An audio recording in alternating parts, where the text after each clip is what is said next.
अस्सलाम दोस्तों, सफरी मामलात तो पूरी दुनिया के अंदर ही ख़राब है। हर मुल्क अपनी अपनी सेफ्टी देख रहा है और अपनी अपनी सेफ्टी के मुताबिक फ़ैसले कर रहा है और अपनी सेफ्टी के मुताबिक परवाज़ें बंद कर रहा है। लेकिन यहाँ पे यूएई के अंदर अगर देखा जाए, पाकिस्तान, बांग्लादेश, इंडिया, नेपाल और वहाँ से श्रीलंका, ये जो 4-5 ममालिक है, यहाँ से परवाज़ें तो इन ममालिक के अंदर यूएई के अंदर नहीं आ रही हैं। उन परवाज़ों पर मुअत्तली ज़ाहिर की गई है और सस्पेंड की गई हैं उन परवाज़ों को। लेकिन यहाँ पर एक अच्छी खबर ये आ रही है, जो कि आपको मैं बताता चलूँ, यूएई के अंदर एक बड़ी ज़बरदस्त खबर ये आ रही है कि यहाँ पे परवाज़ें इन एशियाई ममालिक से तो बंद की गई थी, सिर्फ इस वजह से कि एशियाई ममालिक के अंदर ये जो कोविड की स्प्रेड है, कोविड का जो एक बहुत बड़े पैमाने के अंदर ये चीज़ स्प्रेड हो रही है। स्पेशली आप इंडिया के अंदर देखिए, रोज़ के मामलात अगर आप देखें तो कितने ज़्यादा केसेस आ रहे हैं। इन चीज़ों से बचने के लिए यूएई ने बड़ा ज़बरदस्त इक़दाम लिया है इन परवाज़ों को बंद करके, ताकि हमारे जो यूएई के अंदर रेजिडेंट्स हैं, यूएई के अंदर सिटीजन्स हैं, वो कम से कम सेफ रह सकें। लेकिन एक अच्छी जो खुशाइंद बात है वो मैं आपके साथ शेयर करूं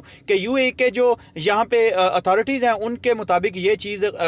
ज़राए बता रहे हैं, खबरें गर्दिश कर रही हैं कि यूके के लिए, यूएई और यूके के लिए अभी खबरें आ रही हैं और ये ज़राए बता रहे हैं कि इनकी परवाज़ें अगले हफ्ते तक या 10 दिन तक खुलने का अमकान जाहिर कर रहे हैं। ये ज़राए बता रहे हैं कि यूएई और यूके के दरमियान परवाज़ें जो है वो दोबारा चालू होने वाली हैं और इनमें एक हफ़्ता भी लग सकता है और 10 दिन भी लग सकते हैं। और